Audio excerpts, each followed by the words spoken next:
Isang malaking asteroid ang tatama sa ating planeta sa taong 2032.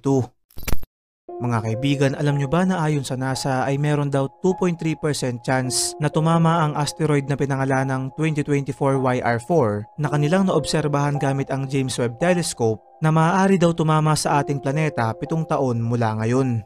Ito ay may taas na 330 feet o halos kasing laki ng Statue of Liberty sa New York na inaasahang magdudulot ng malaking impact at pinsala sa lugar na tatamaan nito. Ayon naman sa mga eksperto ay hindi dapat natin ito ipangamba dahil mababa lamang ang tsansang ito ay mangyari at kung sakali mang hindi raw magbago ang direksyon nito at tuluyang tumama sa ating planeta ay maaari daw itong ma-deflect gamit ang isang spacecraft na tinatawag na DART. Inuulit ko, sa 2032 pa naman ito inaasahang mangyari kaya naman meron pa tayong 7 taon para makapaghanda at mapag-aralan itong mabuti. Ikaw kaibigan, sa tingin mo ba ay isa itong senyales na malapit